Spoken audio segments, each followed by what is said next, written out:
we have a social script for a dinner party or for a birthday party or I'm going to a work party or things like that, and we don't get this handed down social script for, oh my gosh, 2 of my partners are going to the same event together where I'm going to be, or something like that. And so sometimes we're just like, okay, I guess we'll just see what happens. Like I'll just show up, I'll put my body in space, in this space time, and see what happens. Welcome to the Multi-Amory Podcast. I'm Jace. I'm Emily. And I'm Dedeker. We believe in looking to the future of relationships, not maintaining the status quo of the past. So whether you're monogamous, polyamorous, swinging, casually dating, or if you just do relationships differently, we see you, and we're here for you. Forms I know I did, forcing me to form myself to fit. On this episode of the Multi-Amory Podcast, we're talking about how to navigate multiple partners in the same space-time. In the same Continuum. area of space-time, yeah. So practicing non-monogamy or having some form of multi-partner relationship means that there are more opportunities for crossing paths with a metamor or having multiple of your partners together at the same event. And for a lot of people, this can be scary. Like, what's the etiquette? What do I need to watch out for? What should I be doing? How should I be treating them all? So in this episode, we're going to look at some of those, some things to watch out for, as well as some tips about how you could go about planning an event or kind of preparing yourself and your partners for going to an event where multiple partners will be there at the same time. So just so you know, we wrote down this topic 2018, 4 years ago was when we wrote this down. Like, we've been wanting to make times. Yes, simpler times. We were so young back then. But we've been wanting to make an episode about this for a very long time. And I think we haven't yet because I suppose, I don't know, on this topic, on this show, we try to like research things and see what the science says. And when we get to these very specific topics, nobody's researching having multiple partners in the same space time, at least not yet. Now, Jace, you were the one who initially brought this topic to the table. I could see in our Trello, you were literally the one who wrote it down. Can you talk a little bit about why this topic's been on your heart? Oh, gosh, yeah. Well, I mean, mostly because I always found that to be a very stressful experience, being at an event with multiple partners. But then I knew other people who found that to be wonderful and delightful, and they always wanted to do that. Dedeker, it feels Dedeker, like, yeah. I felt a fair amount of anxiety around those things, especially in my early days when this was a brand new interaction. But then for me, once you get over that hump, then it's just like, great. Yeah. And so that's what got me thinking about it in the first place. And then also, hearing from a lot of other people that this is something stressful, or they're like, I'm not sure if, like, should I be wanting to do this? Should I try to keep everyone separate? Like, what's the deal? And we've talked about that before when we talk about just sort of different ways non-monogamy can look, like kitchen table polyamory versus parallel polyamory and, that kind of stuff that we've talked about in the past. But anyway, it just came up enough that I was like, this would be cool to do an episode because I'd like to learn about it. And then also because I know a lot of other people have expressed questions about it. Well, here we are 4 years later, Jace. You can finally learn more about some good practices here. So I do have to give a shout out to Nick specifically. Nick is one of our patrons, and he participated in one of our monthly discussion groups, video discussion groups, I think last month or so. And he was the one who initially brought up this topic, kind of sharing his experience, with introducing partners at the same event and things like that. And I started asking other people in the discussion group about, what are your experiences with this? What advice would you give? And people just had such wonderful responses that then I was like, you know what? We got to finally make this episode, because even though there's not any hard science behind it, there's still a lot of community wisdom here. So for this episode, it's mostly informed by our listeners. I made posts in our private patron Facebook group and our Discord server asking people to weigh in on this, and just got really, really fantastic responses. So that's going to be the bulk of our episode today. Yeah. So just a quick note about this. We're primarily going to be talking about things from the perspective of the hinge partner, right? So you're the partner who has multiple partners there. But a lot of this can still apply even if you're, out on the ends of that V rather than being the one with multiple partners. Maybe it's you and a partner and a metamor who's there. And this could even apply to situations where maybe you have two good friends from different social circles that are at the same event. It's like, how do I navigate that? Some of it can apply to those, but we're going to be talking mostly from the point of view of that hinge, because that's kind of the stressful, I want to be sure everyone's happy and getting along kind of role. And one last note is that in putting this together, we did get perspectives, both our own and from our patrons, about different levels of entwinement with these relationships. Maybe we're in the same space-time and that is our living room, or we're in the same space-time of someone's birthday party or a mutual friend's event or something like that, where maybe we normally don't interact with our metamors very much. So kind of everything across that whole spectrum of how much we interact is what we talk to people about to try to put this together. So it's not just about one or the other. Okay, so when we're talking about space-time, we're talking about multiple continuums, kind of go the through... multiverse. Yes, the multiverse, go see everything everywhere all at once. Yeah, so we're talking about, four-dimensional objects. Yes. Yeah. No, okay. What are some examples of the types of spaces and times that people might be together in multi-partner relationships? So we can talk about things like group events, and that can mean birthday parties, garden party you put on here. That's hysterical. I'm like, maybe if we're a very, very highfalutin British person, then yes, garden parties, work events, board game nights, munches, mixers, play parties, the list goes on. And truly each of these different experiences can feel very separate and different and have, different things that you have to be thinking about when you're in the midst of them. If you're at a play party versus, maybe a cocktail hour, those are probably going to have multiple things that, you'll have to deal with and think about that are going to be very separate. And some of those events may also be on your list of, I never want to be in the same room with a metamor at this particular type of event. Oh, interesting. So these are not, this is not an all-inclusive list. Yes. Also things like official meet and greets, which may be like introducing two partners to each other or meeting one another for the first time. Also, that makes me think of, meeting parents for the first time or something along those lines. Yeah, it's the polyamory version of meeting the parents. It's like meeting my other partner. Yeah, exactly. Meeting my other partner and meeting the metamors. And also there are potential times where unofficial or accidental meet and greets might happen, like running into each other at the same event or crossing paths in and out. Maybe a parallel polyamory slip up happening. I know, Dedeker and I both have stories, but early on in my polyamorous journey, I kicked Jace out because this dude that I wanted to sleep with, it was like in town for like one night. So I was like, Jace, go over to Dedeker's house. But and he was not familiar with polyamory much at all. And he was like, I don't want to see Jace. I don't want to meet him. But then it ended up happening.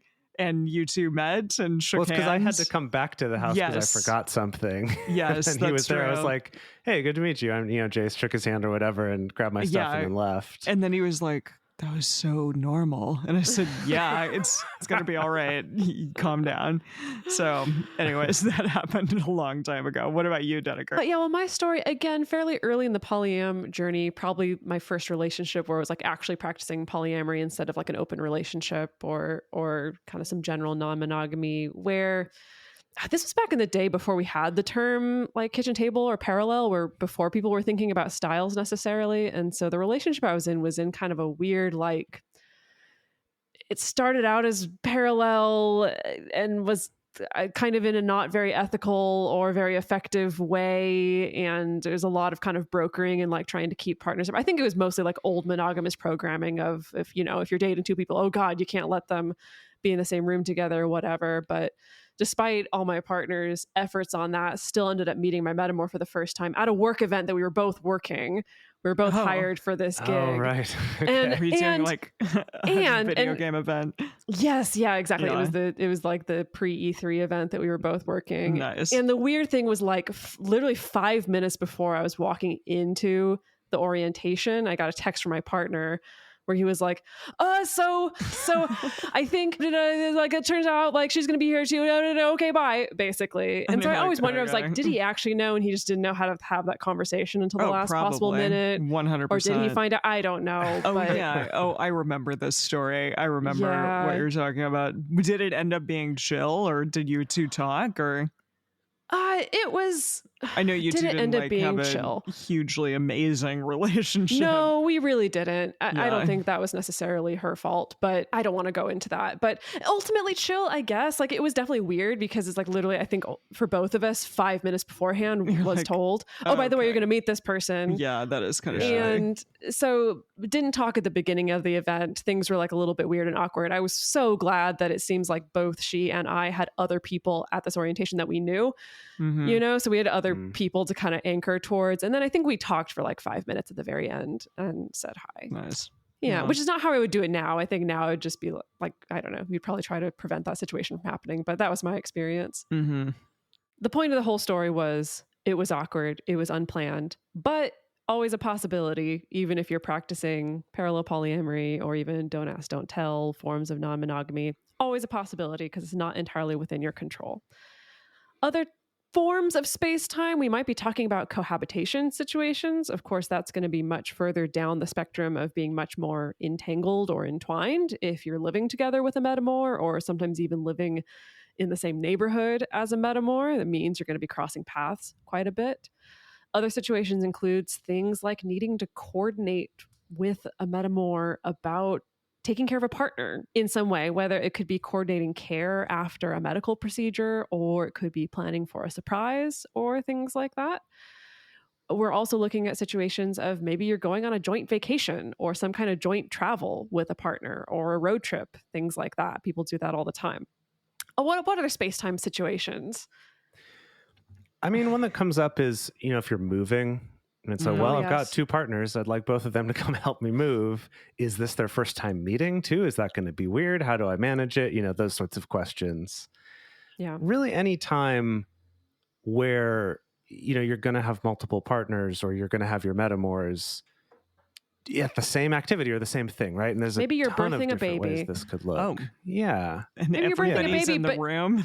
I don't know. Well, maybe. Okay. I'm just thinking about there's such a wide spectrum of possible options for how our chosen families might look. And maybe I'm not co-parenting with all my partners, but maybe I want them there for support. Sure. Yeah. I this is one that maybe will happen to you at some point, but I remember I was with my friend and a fan of the podcast. We were at the freaking Hollywood Bowl seeing a show, and a fan of the podcast spotted me and ran like across the not really across the stadium, but across like the hall or whatever, like that we were in, and was like, oh my gosh, are you Emily from the Multi-Amory podcast? And so I feel like even in gigantic situations of, you know, thousands of people together, you still can get caught up in those moments. Like even seeing like a friend that you know randomly on the streets of New York City or something, you know, it happens. So I think that it just shows that you really can't like totally have contingencies for absolutely everything, absolutely every scenario. Yeah, that's true. So with all these situations, what is it that makes them anxiety producing? And it's that it's something new, right? It's this new interaction, and there's a lot of worries that go along with that. So just to kind of clarify with those situations we talked about, if you and your partners and metamors and everyone are all, you know, living together day in, day out, like birthing babies together and stuff like that, like Dedeker was talking about, that we're not really talking about that situation here because, you know, you're constantly in contact and there's other things to think about and negotiate. This is more for those situations where this is not just a normal part, or maybe this is the first time you're having this type of interaction. That's just to give a little perspective of, you know, this is kind of more if this is new or if this is a little bit uncomfortable. Some things you might be worried about. One example is just worrying, will my metamors, or rather, will my partners get along with each other? You know, will they get along with their metamors? You know, I really want them to get along. I want them to like each other so that we can all hang out together more often. There can often be a lot of kind of, what's the word, like emotional pressure that you put on yourself to have all your metamors get along and be able to do more stuff together. Sometimes there's that feeling of, if I'm doing polyamory right, it means we should be doing stuff all together as a group, which, just for those of you who couldn't tell from my tone of voice, like, that's not true. That's not the only right way to do polyamory. There's lots of different ways. I know we kind of made that assumption early on when Dedeker and I were both dating the same people. And so the four of us always hung out together. That included the two of you. But yes, but that the other person in that scenario, the fourth person, I think eventually felt like that wasn't something that he wanted to be a part of, and it caused a huge amount of tension. And so, yeah, that automatic assumption, I think our show is all about that. Just no assumptions ever. You've got to communicate. Yeah, you have to communicate about everything, even that, because there are assumptions there that, oh, well, we're all dating, or, you know, most of us are dating, and so we might as well just all be together. And that's not necessarily what is going to, you know, people are going to want to do. Yeah. Another example that one of our patrons gave is that juggling needs of different people might be very different from each other, or might be like uncomfortably similar to each other. You know, so some examples of that could be maybe someone who needs a lot of, you know, help from their partner in social contexts, maybe for, you know, anxiety or just sort of fear or awkwardness or something like that. Maybe another person, you know, another partner feels really uncomfortable seeing any public displays of affection with other people, or even doing it themselves, or another one who needs to have that public display of affection, and so that they feel seen and like they're part of a relationship with you. Those could have some conflict with each other. Maybe someone who doesn't feel keen to be restricted in any way on their behavior, and another one doesn't like to see displays of affection, right? There's all sorts of different potentially competing, potentially cooperative needs that might be going on. And then to add to that, that there might be some high stakes to these. Maybe one relationship is new and just getting more serious. Maybe one is a somewhat newly opened relationship, maybe within the last year or two, that these can result in all these needs and desires being heightened, right? That everything's just turned up to 11. Yeah. And then something that somebody else in the patron group pointed out, that there can also be a situation where if you're navigating having like a long distance partner who's in town and they're at the same event as maybe another partner of yours who's kind of more proximal, that can make things feel a little bit different and produce some more anxiety, because it's like, oh, well, like normally I would kind of hang out with both of these partners equally, but now my long distance partner is in town. And so I feel the need that I need to monopolize all my affection and attention and time with them while they're here. But my partner, who I don't act this way around in public, is, you know, like there can just be a lot of different competing needs, essentially, that can cause some stress. Mm-hmm. Definitely. This next one, I think, happens when you get in a situation like a wedding, for instance, where a bunch of different people come together that are parts of like different social circles that you're in. So different microcultures potentially clashing with one another. You may have like a different type of rapport with one partner than you have with another. That, you know, these partners may feel alienated because you have an inside joke with one, and then y'all are laughing about that, like the two of you used to do about this freaking video game, like really early on in our relationship. We're never going to live down the fact that Jason and I had like one conversation about Dwarf Fortress. You did not have one. Are you kidding me? It was you one talked long about it a lot. one. No, Dwarf Fortress came up a lot, but it definitely did. It's fine, but that was very much like a thing that was for the two of you, but it still came up when we all like hung out together, for instance. Also, things like relationship history or comfort or intimacy might be very different between two different partners. And another thing is that there may be a different level of outness, and that can cause a lot of complications. For instance, if one partner can't be out, if, you know, they're 100% closeted for a variety of reasons, and then a different partner is super out, that's really challenging as well. And if you go to a work event or, you know, a family event with multiple partners, and maybe the relationship isn't really open knowledge, people don't know about it necessarily, even though, you're there with multiple people, and what do you introduce? One is your friend and one is your partner. Like, these are really complicated situations to be getting into.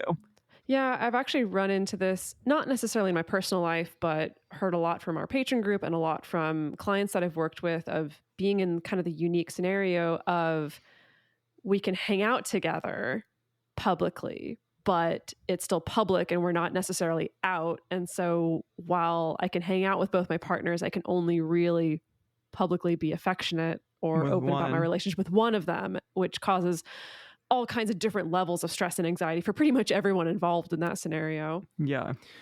Yeah. And I'd say another dynamic to add to this in terms of those microcultures is perhaps with one partner, you have some kind of a dom-sub relationship that sort of permeates all of your interactions.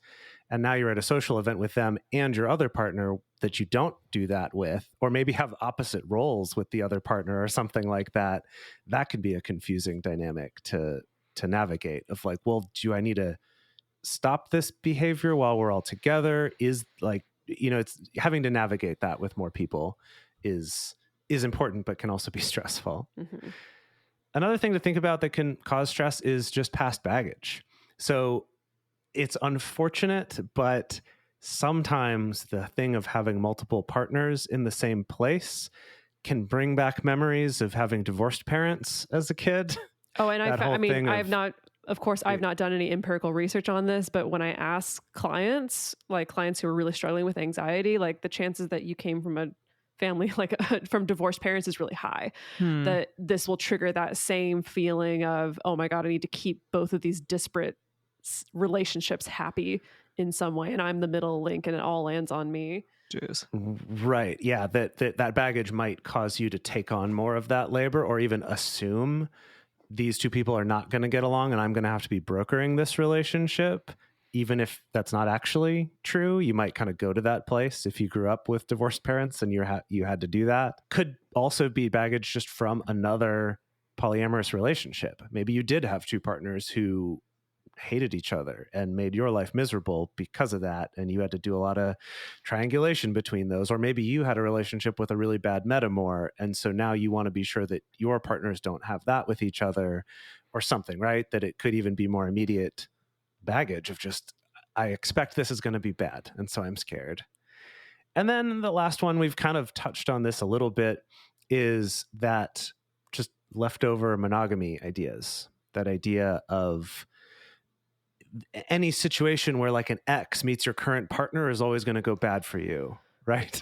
Oh my goodness. I had a former boss in a dance company that I was in where she was in the middle of she had just broken up with a long-term partner, but they were still a little bit connected. Like they were sharing custody of a cat or something and still spending quite a bit of time together. I don't know if they were still sleeping together or not. I forget that part. But yeah, she just started dating somebody new, and she told us this long and sordid tale of how she was like out at a cafe with her new date person, and then her ex walked by randomly and saw her in the cafe and like came into the cafe, and she tried to like suddenly move to another chair and pretend that she didn't know the guy that she was at the cafe with, and and then like also to the guy was trying to pretend she didn't know who the ex was. She didn't know who this guy, like this whole ultimately kind of ironically comedic tale of just how she had to pretend to both of these people that she didn't actually know them, because God forbid that they would be in the same space together. And at that time I was starting to hit my polyamorous stride and was just like, could not eye roll harder.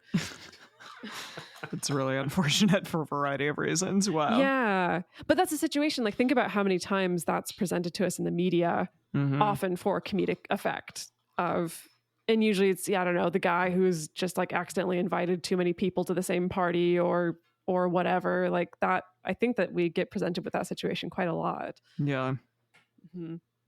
And then another reason why there can just be anxiety is like if you already have social anxiety, or if you have some kind of generalized anxiety, or if you have some form of neurodivergence that makes it difficult for you to read social cues or to socially engage in a way that's considered quote unquote normal, this can be even more stressful.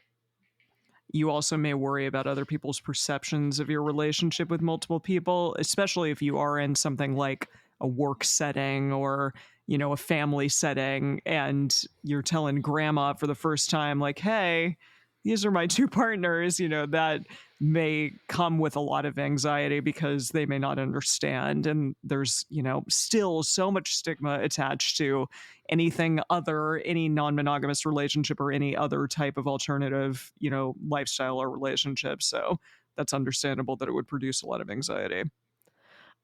Speaking of the perceptions thing, I've felt some anxiety around, like, if I'm at an event with my metamor and we have a shared partner there, and if my partner is going to like be affectionate or kind with my metamor, I felt this weird pressure of like, I feel like everyone's gonna be looking at me of like, oh my God, is she okay with this? Like, yeah, what does she feel about her partner? The, like number two or something? Yeah, or kissing. Yeah. And so I felt this pressure of like, I need to look super cheery the entire time I'm at the event. I can't have any kind of resting face. I have to look like super, super cheery so no one thinks that I'm just like the sad sap being jerked around here. Like, I still have kind of that weird internalized pressure. I've definitely experienced that of like, yeah, you got to maintain appearances if you're in a crowd of mixed people who don't get it or might be suspicious of it or something. Yeah. I found that even not being in the same space time exactly, but like Dedeker is going to go off to have a video call with a different partner while I'm there and like my mom's around, and needing to like be so chill and cool in how I, present that face to my mom so that she's not like, oh, is this weird for you? Is this whatever? And, so it's, there's that. And then to take it to like master level, this is what I do. This is wait, master level anxiety? Yes. Oh, master level worrying, I'll call it that, is worrying about other people being worried about what other people think. Whoa, so like you take it another level deeper, right? Yes, break that down a little bit. Yeah. So then it's not worrying just about me worrying about what other people might think about my relationship, but I'm also worrying about what my partners might be thinking about what other people might be thinking about them because of something that I did or didn't do. Oh, so yeah. You can really, this can really, like you. I was going to say, this sounds very Jace Lindgren. So you can really take it pretty far if you put your mind to it. If you really dedicate yourself. Wow. You can really go places with this one. I would say, I like you putting it that way. I do think you might be a master level worrier. I hope that doesn't come across as a criticism. I mean, I think it is, but it is fair a little. So, I mean, wow. I was trained by the best. I think my mom is also a master level worrier. And so I think that I just, it's a family business. Right. It's been a long apprenticeship up to this point. Like, growing up as a waterbender, it's like, well, yeah, you want to develop that skill and you master it because you're a worry bender. I'm like, wait, you guys haven't seen Avatar? It's okay. We know all about worry bending in this house. Yeah. Mm-hmm. Well, there you are. Okay, we're going to take a break. When we come back from the break, we're going to be talking about common pitfalls, so common mistakes that people make heading into this situation, as well as some advice, wonderful advice from our community for how to navigate this with some grace. But first, you're going to hear about some of the sponsors that help us to keep this show going. We've been talking a lot on this episode about parties, things like garden parties. And spring is perfect for that. Spring is in the air. It is awakening, it's inspiring, it's exciting, and it may inspire you to go visit our sponsor for this week, Dipsy, which is going to enlighten your senses and invigorate and tantalize. Dipsy is an app full of hundreds of short, sexy audio stories designed to turn you on. They bring scenarios to life with immersive soundscapes and characters, no matter who you're into or what turns you on. So all kinds of stories, everything from that intriguing coworker to hooking up with your hot yoga instructor. They also have stories designed specifically for your zodiac sign. I enjoyed the Virgo ones way more than I probably should have, but it felt like it was tailored. It was perfect for me. It was perfect for me. They also have sleep stories, wellness sessions, and they also offer written stories as well. For listeners of our show, Dipsy is offering an extended 30-day free trial when you go to dipsystories.com/multi. That's 30 days of full access for free when you go to seastories.com/multi. dipsystories.com/multi. And if you're finding yourself just so tantalized and excited by some sexy stories and you want to have some sexy fun times, that time is going to be so much better if you're using lube. And if you're going to use lube, it should be the highest quality, body-safe lube, and nothing beats our favorite Uber Lube. Uber Lube is for everyone. Thousands of doctors recommend it, and its simple ingredient list makes it widely used by people with sensitivities to other lubricants. It lets skin feel skin. It enhances touch, not overpowers it. It also just adds a little thin layer, just the right amount of slip. Not anything too much. Not too much friction, just the right amount, and it allows for skin-on-skin sensations. I love it because there's no scent to it. It doesn't get on your sheets and leave residue like other lubes. It's just perfect. We all love it so much, and we know that you will too. Right now, they're offering Multi-Amory listeners a special offer of 10% off and free shipping when you use our code MULTI at uberlube.com. That's 10% off and free shipping. Just use code MULTI at uberlube.com. I don't know about you all, but there are a lot of subscriptions out there. And I subscribe to a lot of things. I subscribe to a razor club, and they're fine, but the problem is I tend to get really gunked up in the blade in the actual razor handle. And so I've been thinking about it, and I'm like, what should I do with this? It's almost unusable at this point. And lo and behold, our newest sponsor, Athena Club, came to the rescue because they are this gorgeous razor. I love how heavy the handle is. In my hand, it feels like I have something really substantial. There's some weight. I don't have to like press down as much as I'm using the razor. And also the blades are seriously sharp. I so appreciate that about it because there are other razors out there that don't do quite as good of a job when you're, shaving more intimate parts of your body that tend to be thicker. This one does an amazing, awesome job. So thank you, Athena Club. Yeah, I have to say, Emily and I have this particular razor club in common, and we're thinking about breaking up at the same time because of Athena. So the Athena Club razor is designed with built-in skin guards to help prevent razor burn while being gentle on curves. It's also surrounded by a water-activated serum with shea butter and hyaluronic acid. And the best part is that their whole razor kit is only $9. It comes with 2 blade heads, a magnetic hook for your shower, and your choice of handle color. Show your skin you care with Athena Club Razor Kit. Sign up today and you'll get 20% off your first order. Just go to athenaclub.com and use promo code MULTI. That's athenaclub.com with promo code MULTI, MULTI, for 20% off. So there's a lot of talk out there about how our morning rituals can change our day and set you up for success. But our evening rituals are also important. It's important to let ourselves have some transition time to wind down, not only wind down from using your device all day, but also from using your mind all day, and allows us to stop or calm down our racing thoughts and drift off to sleep naturally. And to do that, I'm super excited that Calm has decided to renew being a sponsor with us because I absolutely love it. They're the #1 mental wellness app in multiple app stores, and they give you those tools, whether that's guided meditations or little multi-episode masterclasses on things like how to sleep better or how to value taking rests or just how to build more self-confidence, as well as things like soundscapes to help you drift off to sleep. I love it. Honestly, it's become one of my go-to things when I'm like, I want something to listen to, but I don't want to listen to a whole podcast right now. I just want something to kind of help become a little more mindful or to improve myself. I've really been enjoying it, taking walks out in the park. Highly recommend it. Over 100 million people around the world use Calm to take care of their minds. And with our awesome discount code, you can try it out too. For listeners of the show, Calm is offering an exclusive offer of 40% off a Calm premium subscription at calm.com/multi.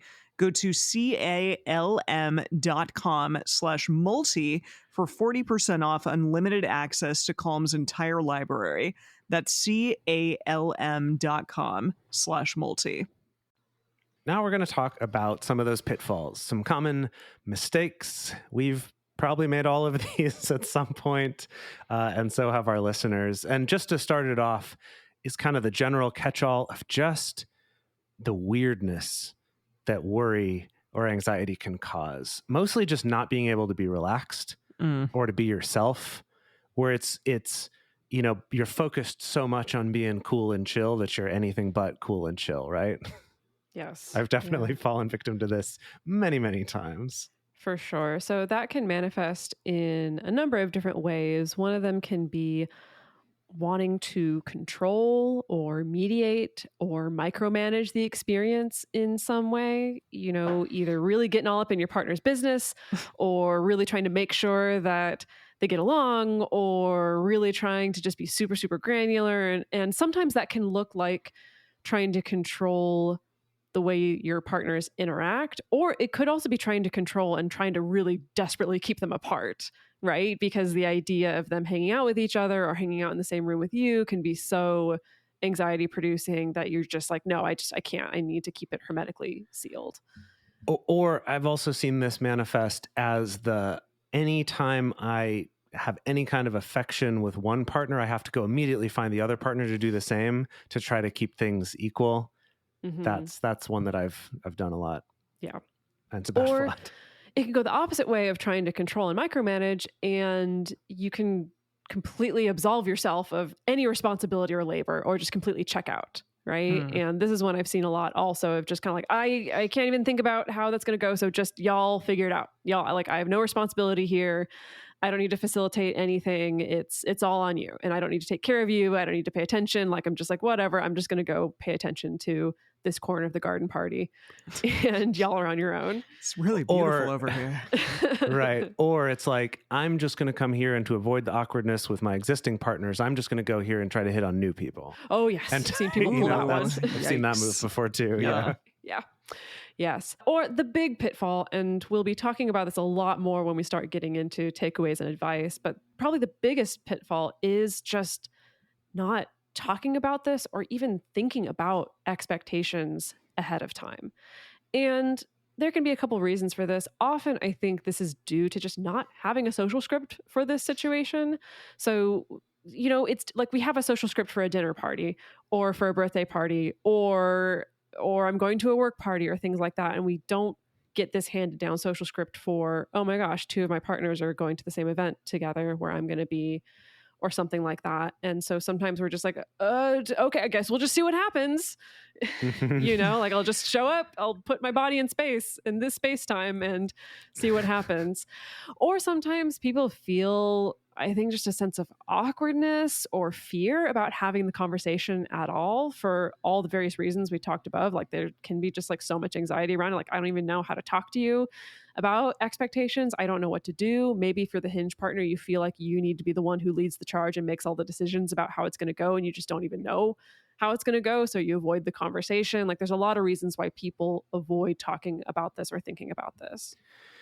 Another thing that hopefully this episode will help with a little bit is, I think some of that fear can come from, well, I'm worried about this, but that must just be a my problem that I should just deal with, or maybe that's not a valid fear to have, so I shouldn't be thinking about this. Hopefully this episode and hearing about this will let you know, no, these are common worries and probably good things to be thinking about.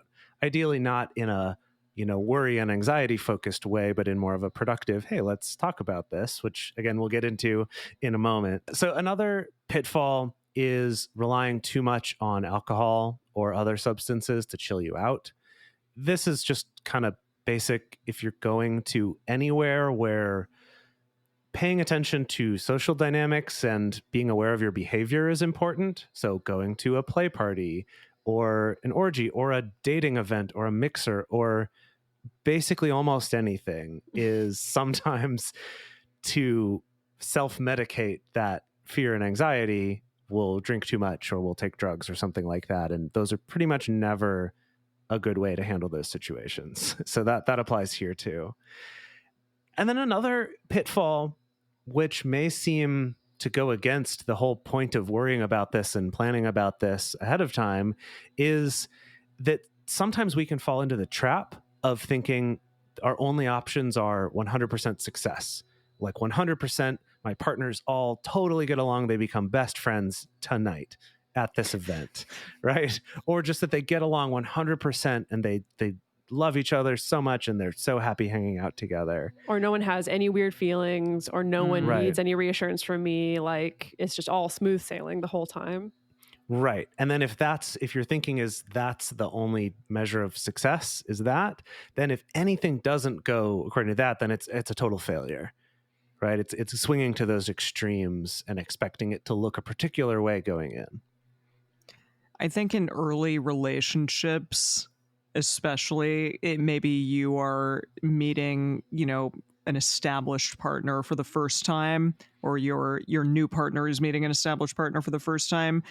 Sometimes there can be a tendency to really get caught up in NRE, and then you potentially become a little bit unaware of your other partner's feelings or needs. That does happen regardless of the setting that you're in. It may just happen in general, but also in these bigger social settings, you may be tending more to one person simply because NRE and excitement is getting caught up, and that may mean that your existing partner doesn't have as much attention perhaps as they want or need in that moment. And also, you can focus so much on keeping everyone else happy that you neglect what you need. And that's important too in this whole situation. I mean, ideally, you're getting together and having a social situation to have fun and to enjoy yourself. So maybe you get together at a work function to network, but you also want to be able to show off your partners and enjoy yourself, things like that. I mean, in those scenarios, in any scenario that you're in, take care of yourself. That's super important, because I think that we neglect, especially when anxiety is high, we tend to neglect our own needs in those moments. I often just neglect having any fun. That's kind of my favorite. Oh, move, I see. Is, I just neglect having fun and instead put all my energy into worrying and making sure my partners are doing okay. Yeah. I'm often just like making it worse in the process. Now, to be fair, have not had this experience in a few years now, so maybe I'm great at it now. Maybe I just needed a nice little break to reset. You osmosis, like being better at it. There you go. Yeah, we'll see. So something that a patron of ours brought up is that you may be in a social situation where multiple partners are talking at once, but perhaps one is a bit more gregarious than the others. They are kind of, talking more, being the center of attention, and you get caught up in a conversation with them and neglect the partners that are less talkative a bit. And maybe that less talkative person eventually stops participating in the conversation at all. That's something to be aware of in another challenging moment potentially to happen in situations like this. That's also a good thing just for knowing about your partners, because I think that social anxiety can produce those effects on people as well, where they can suddenly get much more talkativeness, or they can get way less. Any dead air, any dead time in there. Exactly. Yeah. And Jay's touched on this before, but a patron of ours called this performative equity. But that idea that, I talked to one partner, so I got to run over and talk to another partner and kind of make everyone see how equal it is between all of my partners, especially if you are, non-hierarchical.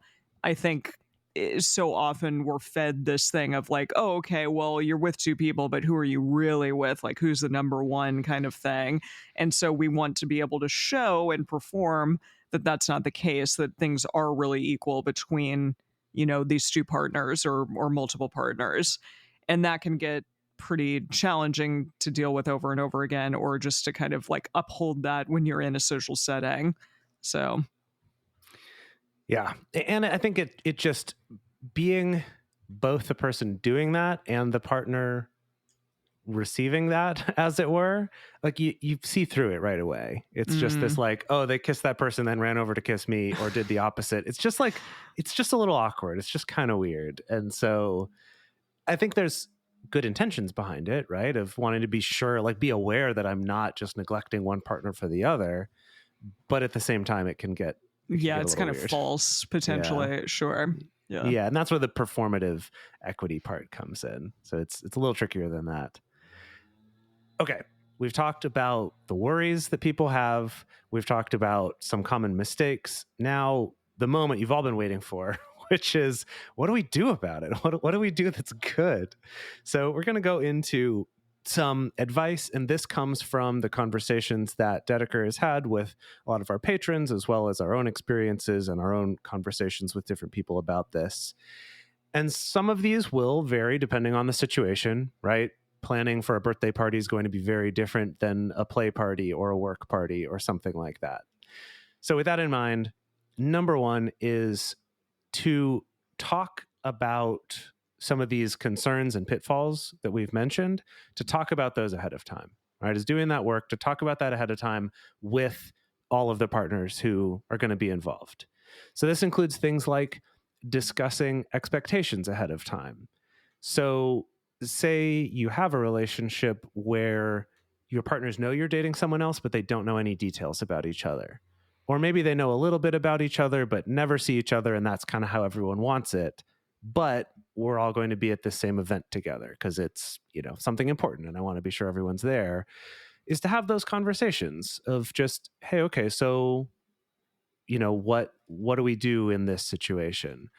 Or even better is to have these conversations before that event comes up, so that then in the event that, okay, sure, you don't want to know about this other person that I'm dating. What happens if we run into them at the grocery store or at the bus stop or whatever it is? If we run into this person, what do we do?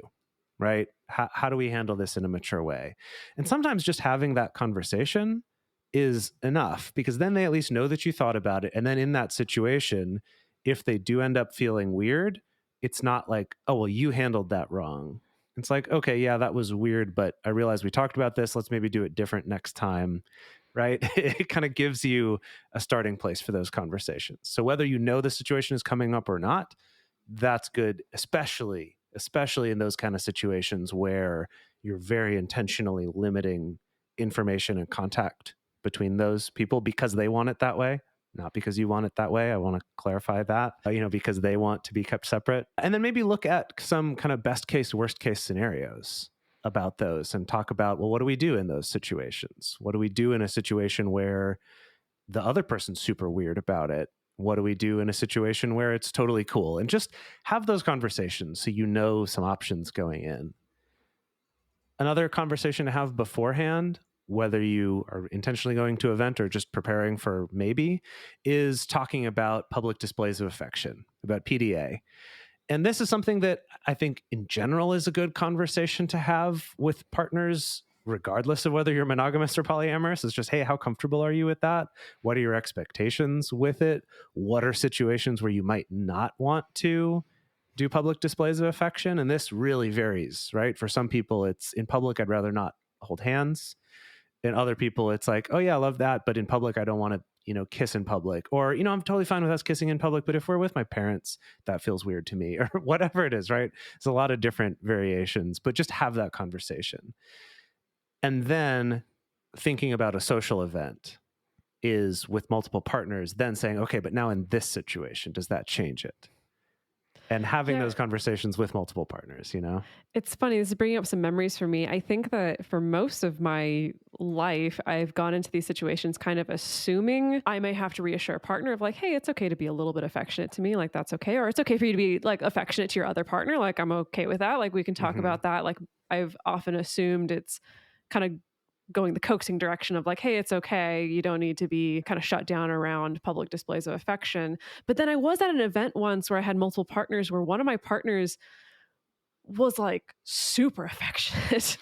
And I don't think in a weird way. Like, it didn't seem like it was coming from a weird, like, insecure place or whatever. If anything, I think he maybe just like drank a little too much. Again, the perils of alcohol was like, so like making me uncomfortable, even if I didn't have other partners there. Was just like, whoa, buddy, like, geez. put him away. Just, hey, calm down. And I really wish we talked about that ahead of time. Yeah. And then another one similar to that is in a verbal way. How do you want to be introduced to people? So this is like if you're going to that work event or some family wedding or something, have the conversation beforehand. If it's like, look, I don't want to make this wedding about me. I want it to be about whoever's wedding it is. So I'm just going to introduce both of you as friends, and like, let's talk about it beforehand so they don't get shocked at the wedding to get introduced as a friend and suddenly feel hurt, right? Or feel like, oh, they introduced me as a friend. Does that mean they're only treating the other partner as a real partner, or whatever it is? Having those conversations ahead of time, and then, gauging your partner's level of outness too. If we are talking to a stranger, right? We go to a coffee shop and the barista asks us how we know each other or something. What's our answer going to be? Just having those conversations ahead of time can go a long way to avoiding some awkwardness and hurt feelings. Well, my answer is, how dare you speak to me? Wow. Gosh. As a person who works in the service industry, yikes. I'm joking. I would never say that to a barista, and I would never say that to you. And I hope thank no one's you. ever said that to you in your line of duty. No, not. I generally don't ask many questions. You don't ask people how they know each other? No, that would be weird. Although people have offered up that information, like, so who do you think are the couples here? And I'm funny. like, oh, okay. Yeah, I'm like, I don't really care, but okay. Okay, right. so you've done some talking about it and you've done some thinking about it for yourself. Something that I think helps generally with social anxiety, whether that's for yourself or for your partners, is to just have a plan, even if it's a loose plan, and communicate that plan to everyone involved. So that can involve things like, I'm going to be clear about the amount of time this event is expected to last, or the amount of time that I'm hoping that you will stick around during this event, or this is the amount of time that I think this particular interaction might last. And of course, that's going to depend on what the situation is. If it's, oh, I'm inviting everybody to my birthday party, you can be clear about like, yeah, I'm hoping that you stick around at least until, I don't know, the karaoke starts or whatever, and then whatever is fine. Or being clear about, oh yeah, like my other partner's just going to come pick me up. And so I was hoping that maybe the two of you could just like say hi and introduce each other, and then we'll go. It'll be like 5 minutes. But just giving a clear sense of, this is how long I'm expecting this interaction will last. Because what I found time and time again, reading people's feedback on the topic, was no one wants to feel trapped. And social anxiety often really amps up that feeling of, oh my God, I might be trapped in an awkward situation that I can't escape from. And so doing things like being clear about the amount of time, and also you could do things like work out a code word or a microscript for if you need to express, I need to go step outside, or I need to go home, or I just need to take a break and talk to some other friends, and then I can engage back in this. That's totally okay. Like, give people information and also give people options for being able to escape. Also being clear about who's going to go home with whom. If it is your birthday party, it's like, oh, well, I have plans for a sleepover at this person's house, and so that's probably what we're going to do. Just be clear about what you're wanting, what you're hoping for, and negotiate that with your partners ahead of time, instead of it just being an on the fly sort of decision. Because sometimes people, especially if they're in social anxiety brain, don't have all their faculties necessarily to be able to participate in those kind of negotiations just on the spot. I would add to all of this that sometimes you don't know the answers to all of these questions. Like, I don't know how late we're going to want to stay at this event, or how late I'm going to want to stay, or how late my other partners are going to want to stay. But just what you do know, have a conversation, and what you don't know, also being clear that you don't know the answer to that can be helpful too. So then kind of people know what are the things I can know, or at least have some kind of expectation about. And then if there is that kind of, I don't know if we're going to stay an hour or if we want to stay there all night, maybe plan some regular check-ins about that. Of like, hey, each hour, let's like find a way to like duck aside for a moment and say, hey, do we want to stay one more hour or not?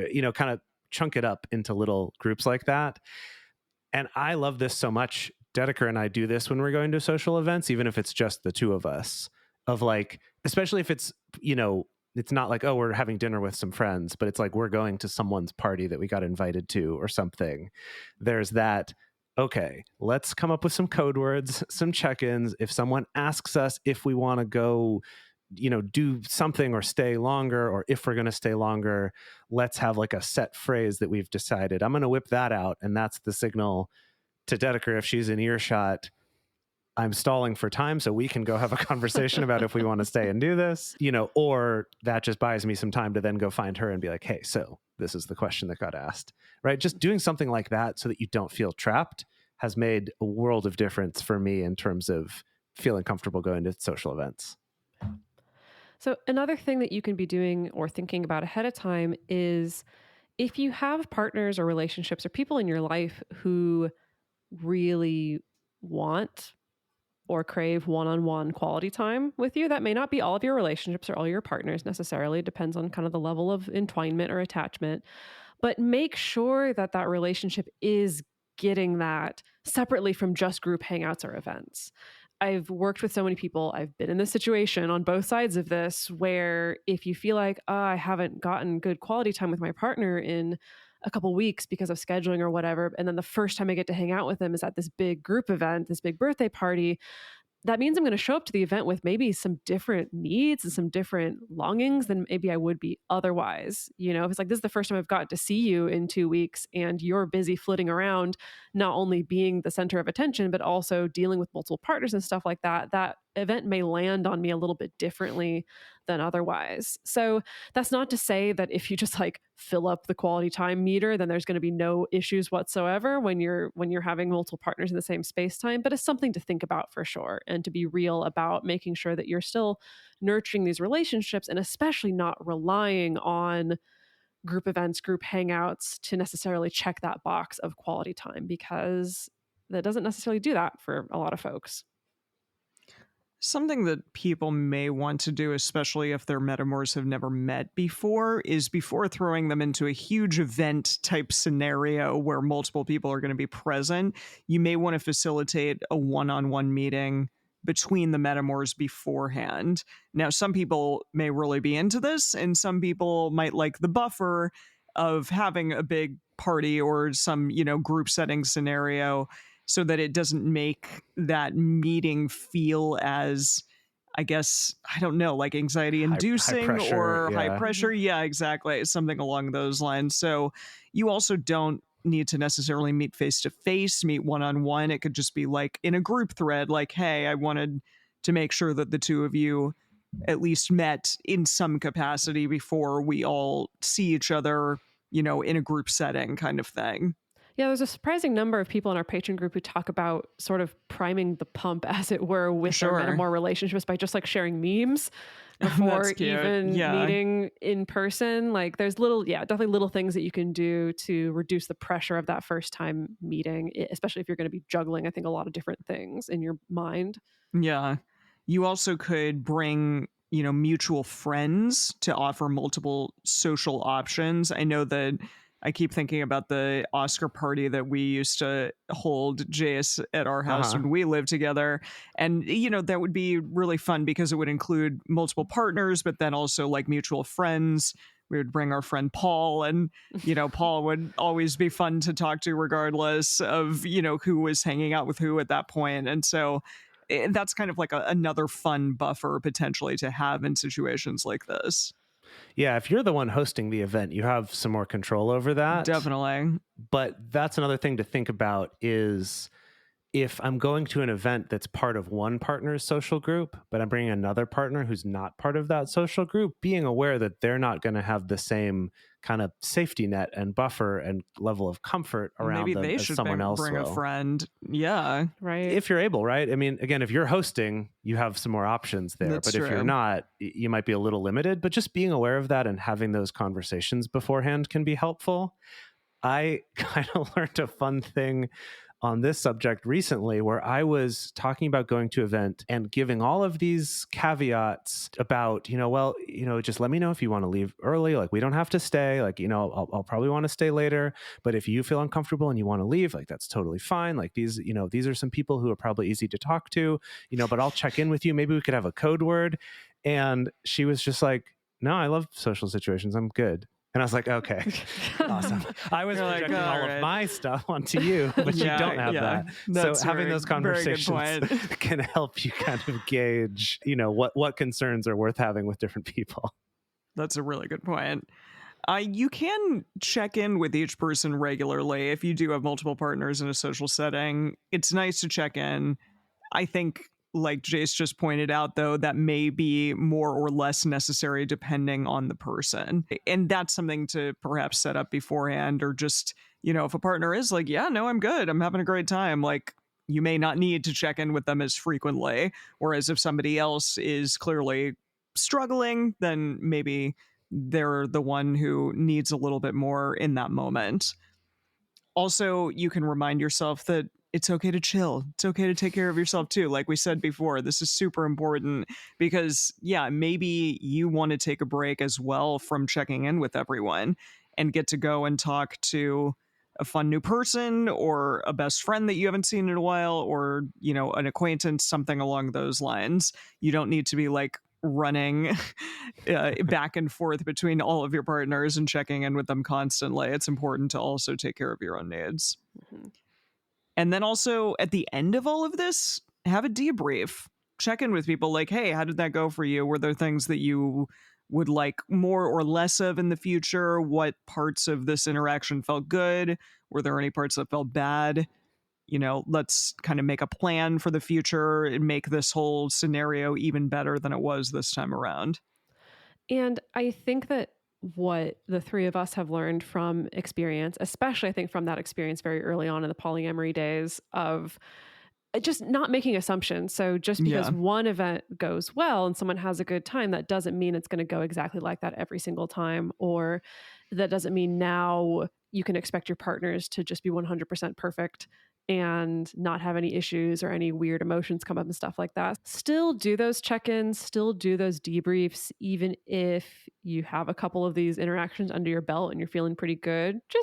It doesn't hurt to check in and just see how folks are doing. Because sometimes if you just make assumptions, that's when, and especially if someone starts to feel this pressure of, the group dynamic is at play and, I can't say anything, I can't rock the boat, I can't ruffle any feathers, like that can really set you up for some sad, bad, mad times later on down the road. Sad, bad, mad. Mm-hmm. All the things.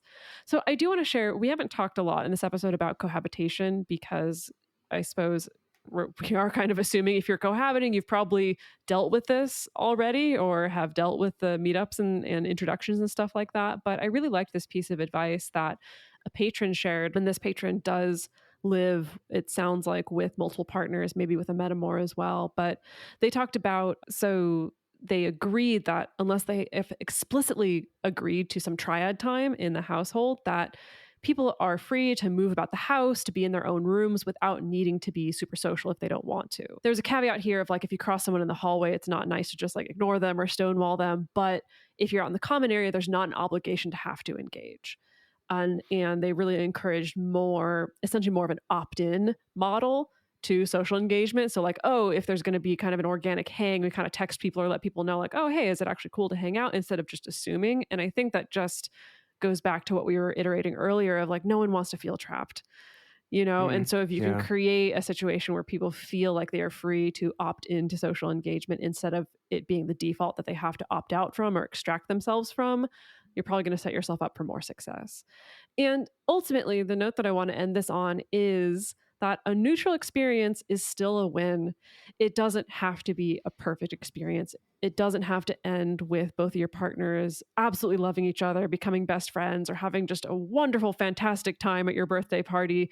Even if it's neutral, even if there's some hiccups, like that can still be a win. You're still doing something that a lot of folks in kind of traditional monogamous culture would be like way too terrified to even think about doing or could never even fathom doing. It's like, this is still a big thing. And everyone's really courageous for still stepping into a situation where there's no social cues already built in. And so it's okay. It doesn't have to be perfect. And I want to reiterate something on that note that I mentioned earlier, which is just that doing a ton of social events with multiple partners is not a requirement. It's not it's not the good way to do polyamory, and keeping things more separate is the bad way. None of that's true. I've found that what's actually true is if you have partners who get along really well with each other, or you enjoy coordinating with a metamor for your shared partner's birthday each year or for certain events, and that's fun, great, do it. And if it's not as much, then don't do it, right? And that either one is good as long as you're not trying to force it into something that it's not as comfortable being.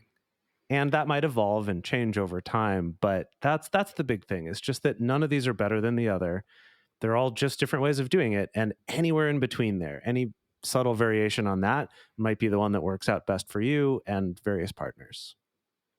Okay, folks, so we have a question for you on our Instagram stories this week. What advice would you give for inviting multiple partners to the same event? We definitely love to hear from personal experience as well. So you can share those with us on our Instagram stories. But also, the best place to share your thoughts with other listeners is on the episode discussion channel in our Discord server, or you can also post about it in our private Facebook group. You can get access to these groups and join our exclusive community by going to patreon.com/multiamory. In addition, you can share with us publicly on Twitter, Facebook, or Instagram. Multiamory is created and produced by Jace Lindgren, Emily Matlack, and me, Dedeker Winston. Our episodes are edited by Mauricio Balvanetta. Our production assistants are Rachel Shenowork and Carson Collins. Our theme song is Forms I Know I Did by Josh and Anand from the Fractal Cave EP. The full transcript is available on this episode's page on multiamory.com.